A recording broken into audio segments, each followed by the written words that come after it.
So if this person truly loves to turn tools, then maybe a service tech role is the best thing for them because they can do revenue generation and be in their queen bee role. But if we find that that person really loves the conversation and they really like the bonding and they like the design and the options of it, then it would make more sense to put them on a path where they'd thrive. Because when someone really loves what they do, they're going to do it to the best of their ability because it makes them happy. But when someone does something because they need to make money, you have a completely different person because your perspectives and your whys have polarized.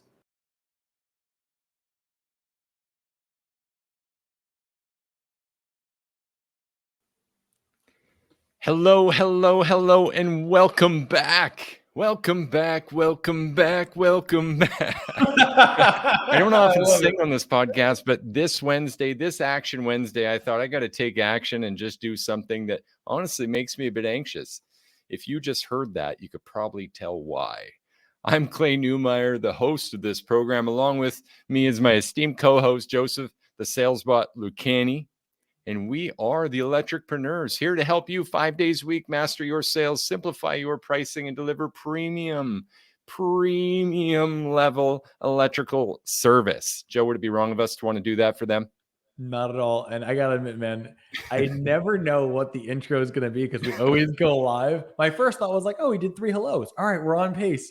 Singing. Why is he singing? Why is he singing? I love it. I love it, man. I love it. Love you. I think it's awesome. I appreciate that. We're trying to have a little fun here too, right?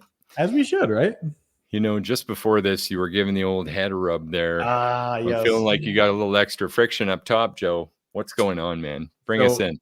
So for those who can see, it may not look it, but this is the longest it's been in a long time. I actually shave not because I'm going bald, but because someone as like myself who's on the spectrum, I have the fun ability, or not so fun, as I can feel the hair on my head. It's one of the reasons why I'm shaving on such a consistent basis. So whenever you see me like touch my head, it's not because I'm just, I like the feeling of soft skin. It's I can feel it and I want it gone. So I guarantee after I'm done with this session, you will see a very smoother shaved individual. That's awesome, man. If you guys are watching us, engaging with us live in the Facebook Electripreneur Secrets group, please say hello. Put a hand up if you're having a fantastic Wednesday morning. As you can tell, I must be. I've got a little extra. I love it. What do you say? A little extra spunk, little pep in the step this morning. Not that I'm stepping that far. Can I just generally make a statement about podcasts right now? I mean, you can't not after setting it up that way. So go for it. Perfect. My partner just sent me a podcast and she said, you got to listen to this. It's a great podcast. And it reminds me of even yesterday, one of our friends, Brian, was in here tagging a bunch of his team to come and listen too. And the problem with being tagged in a podcast or someone sending it to you is like, I acknowledge how you thought of me and I'm flattered, but they just don't have you can't speed them up. Like it's way funner to listen to us on 2X like our clients do on the intro videos to each of the sections in our roadmap. It's so much fun and it's so fast. And I'm really a fast guy. There's not a lot of time, Joe. How do we speed up a podcast? I mean, how do we speed up a podcast? I mean, realistically, I don't know if you can. I mean, some things that are good are sometimes worth taking the time to do. It's one of the reasons why I often speak slowly, because you want to often have the gravity between the statements. Sometimes the greatest piece and the greatest weight you'll know is in the empty spaces between 2 words. Oh, that's deep, man. That's good stuff, though. I think you're right. That pause is worth millions to master it. And not that it's just a reflection of money, but influence. How much better would this podcast be if we just paused a little more? I think it would be helpful. I mean, you're thinking it's interesting how you do that. More blank space. That's what we need. More time consumed by blank space out here on the airwaves. I think targeted pauses are the way to go about it. I mean, if you actually not targeted, intentional pauses. Because too often it feels like this world and this society that we live in is just everyone's attached to their phone. We need it now. We're all on the ADHD culture. Like we need immediate gratification. And sometimes that pause is more important because it allows you to take a moment to breathe. Have you ever had that moment where you realize that you've got this weight in the center of your chest and you don't realize you've been breathing until you finally call attention to it? And then it's, oh my God, how long was I holding that for? Yeah. Yeah. And then your core's like sore from just like holding your whatever. Yeah. Yeah. No, for sure. As you were saying that, I was doing it. I do it when I'm listening. Like, I don't know why listening's kind of hard for me. It's like I'm preparing to speak again, maybe, or there's something. It's like, okay, I got to take something here. Listen, guys, if you're doing that right now while listening to us, we urge you to stop, relax, sit back. It is Action Wednesday, but you don't have to start right this moment. You get to just chill with us for a little bit. Let's tie in that big pause to a big statement. Ready for it? I'm down. You don't need to necessarily find all stars. You can make them. Wow. Was that pause effective? Do you think that added weight to it? Well, it all depends on how we introduce the pause. But yeah, I mean, as a whole, we were all looking and seeing what you were going to say afterwards. Okay. So it can also almost be considering it like a drum roll between sentences. Well, that's the title of this episode, episode 170, if you can believe that. Making All Stars, recognizing the levels and the strengths, would be a superpower for you and your business. We had some people agree with us in the group yesterday. They've tried hiring. If you don't have the processes, the systems in place, then really we're kind of relying on old lady luck. And the 2A rule that I said yesterday, which I made up on the spot, by the way, and it's fantastic and I love it. And now I'm adopting it forever. That's how this stuff happens. You take a new perspective, say it at a new time. We have a conversation with someone new and all of a sudden it clicks. Oh my gosh, there's a rule of thumb here. You bring someone in, you're either going to adopt what their knowledge and process is, or they're going to adapt to yours. It's really two options. Now, if you've got that process, those systems laid out, then you can raise your own all-stars. And would it be wrong of me to say, Joe, that that might be the best all-stars you have in your business over the course of the time? I want to actually I want to double down on that, because it's not just that they'll be the best, but they'll also be the most consistent and the longest lasting. The reason being is that when someone comes up in your culture, like imagine you started off as an installer, you started sweeping the floors, and you climb and you climb and you climb. Do you really want to go somewhere else, learn a whole new culture, learn a whole new endeavor, climb the ranks back up? No. Yeah. They've invested themselves. They've invested themselves. And if anything else, you're invested in them as well. Yes. Yes. Oh, I love that. And as you're saying that, I'm reflecting on times in my career working for others where I was highly engaged, is definitely at points where a guy like me, a grower, I mean, I love thinking about where I'm headed. I'm the big picture guy. So anytime I had that situation in front of me where there was room to grow, a runway for me to go down, I was happy, man. I was happy. And a part of that was even social status, honestly. Part of that's recognition of the value one brings to your asset, your business. But if it can be this shared thing and this shared experience and room to grow, I think it's a really powerful sentiment. I agree, 100%. So making all stars actually could be harder sometimes if you're, again, what we talked about yesterday, bringing someone in that's already trained in their ways. The experience could be nice, and maybe it gets you out of a bind today, but at some point, it will be trouble for your business unless they're adapting to your ways. We're all agreed on that? I have a specific reference for this. Please. So I remember I hired someone who had a lot of commercial background. Like they were primarily just projects. And we were primarily just residential service.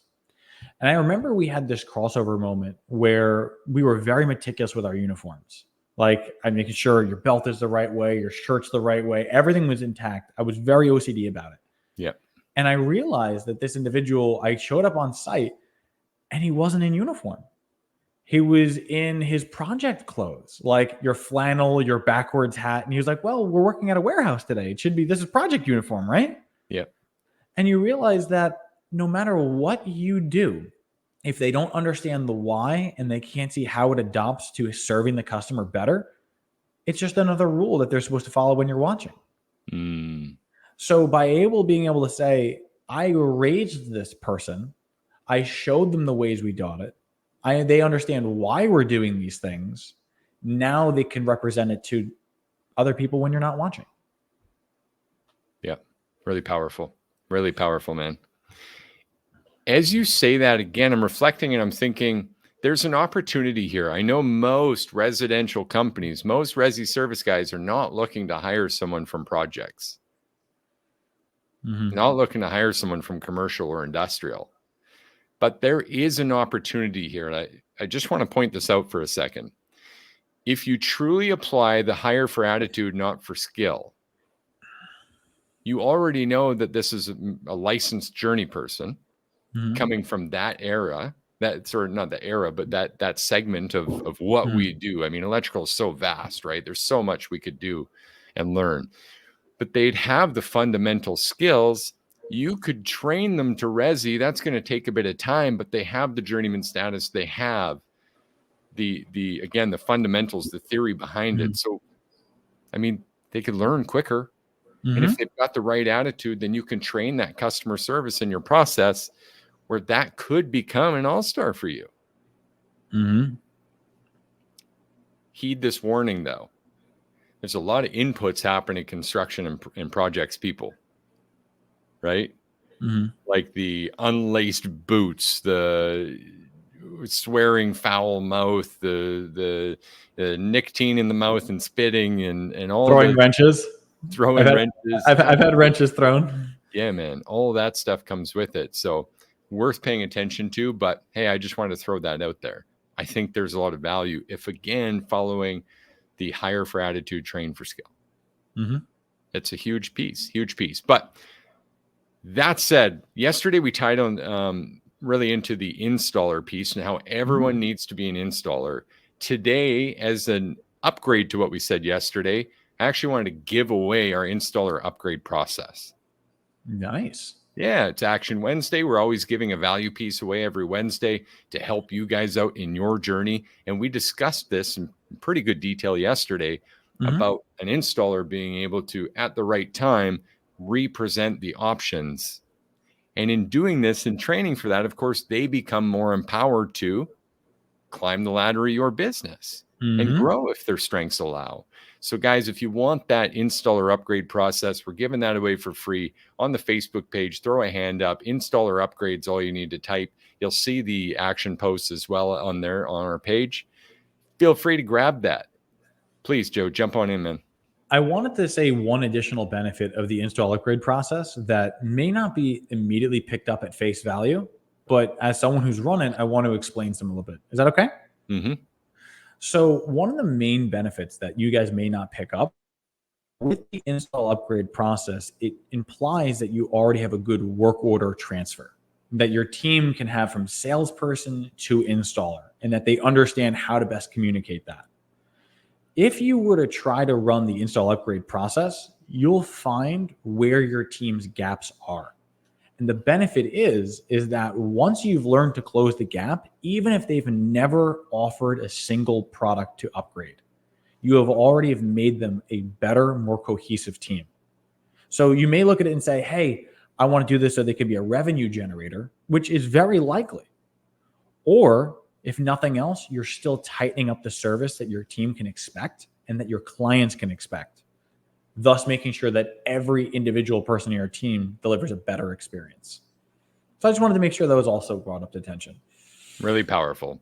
Now, in your business, Joe, if someone was using the installer upgrade process and seeing great results, they were continually connecting with your clients, building rapport, and thus having clients choose taller options while they were there.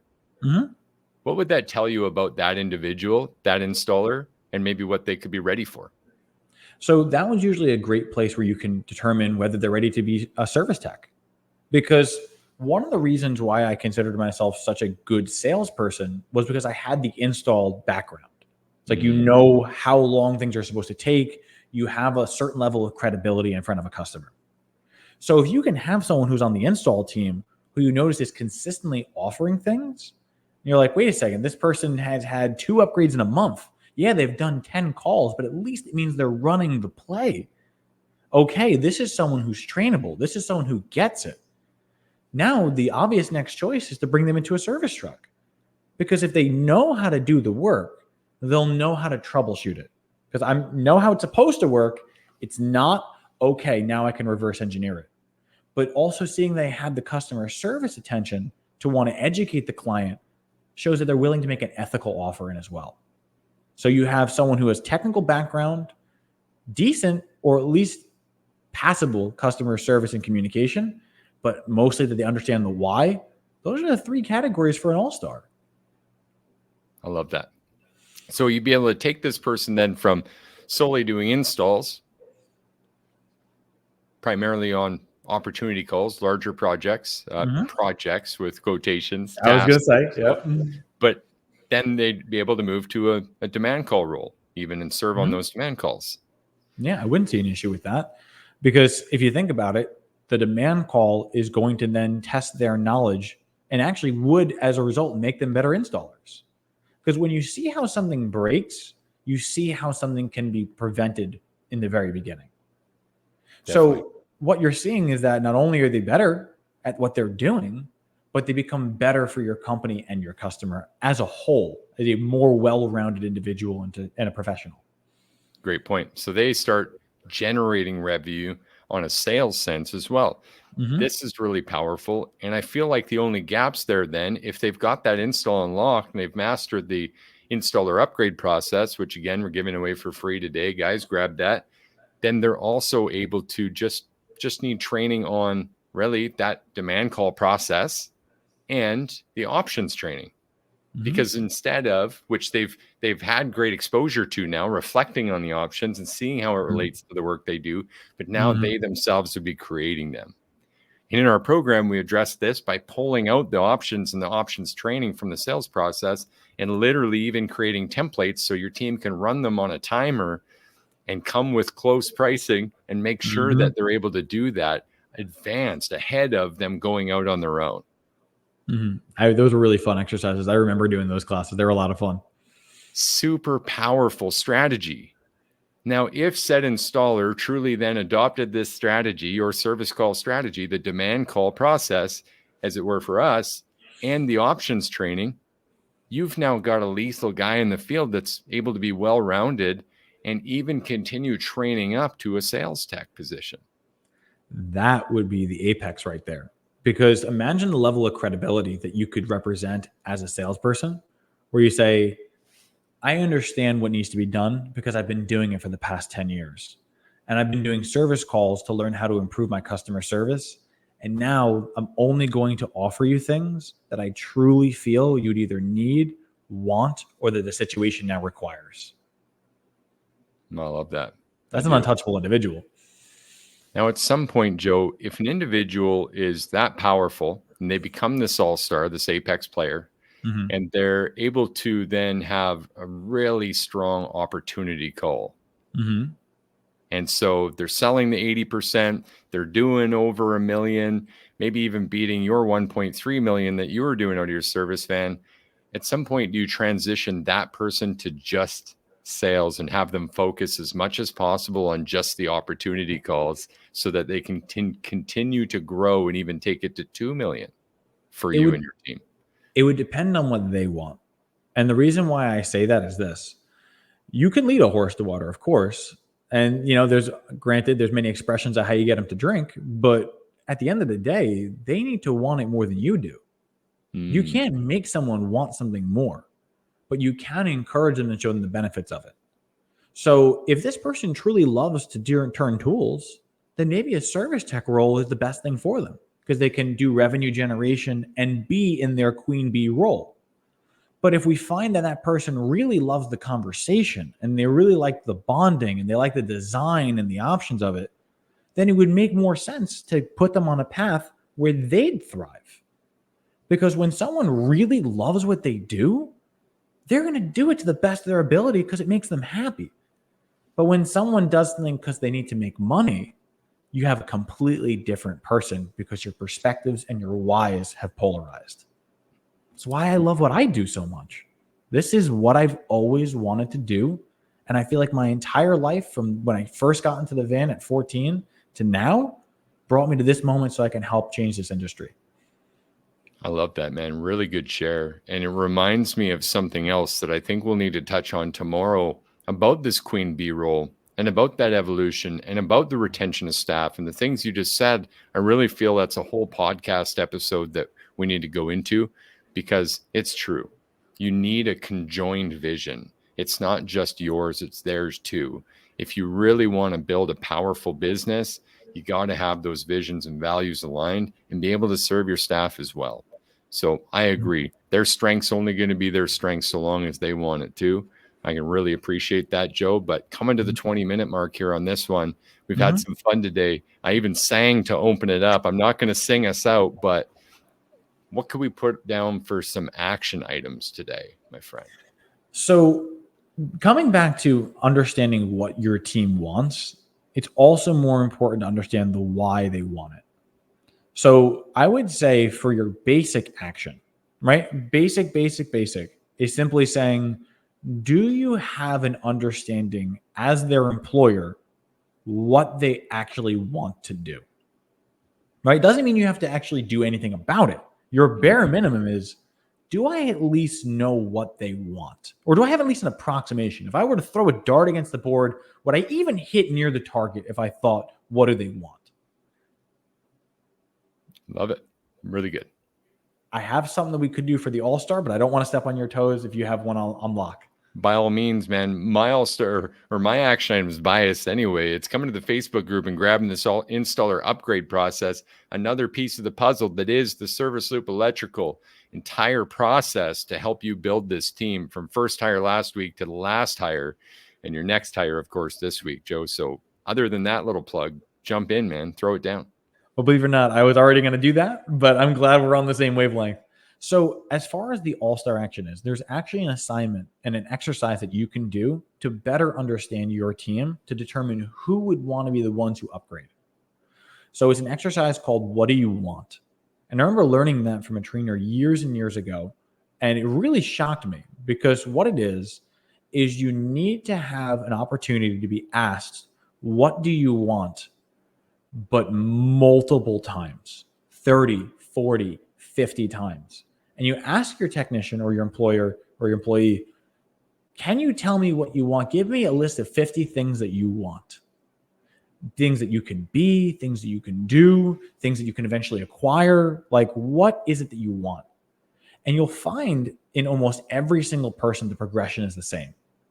The first 15 to 20 are things.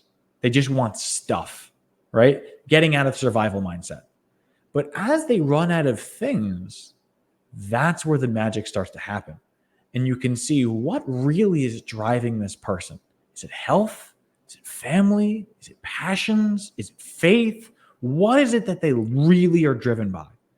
And once you have those metrics on your employees, you can now learn how to best position them into roles that they would be happiest with, thus allowing you to retain more people, train them in ways that they can be trained in that they would retain as well as then how can I retain and keep their interest in what we're doing? Wow, man. Really deep, really powerful. I would agree with that. You took it to a whole other level. That's a great mic drop moment for Wednesday, episode 170, y'all, of Making All-Stars. Sometimes I get made fun of for saying y'all because I'm so far north and you're rubbing off on me, Joe. Not that you say it that often. Yeah, no, I tend on doing it just because I've traveled the country a lot and it doesn't get better than Texas sometimes, man. Like I just love the culture. I love the community. And sometimes the words stick. There you go, man. Again, guys, we're here 5 days a week to help you master sales, simplify pricing, and deliver premium level electrical service. We're doing everything we can to help you push that, rise up, and build something beautiful, something great. And this week, specifically with that next hire and raising your own All-Stars, build this brand up, tell that story in your community, and be something truly different and special. Thank you, guys. We'll see you again tomorrow.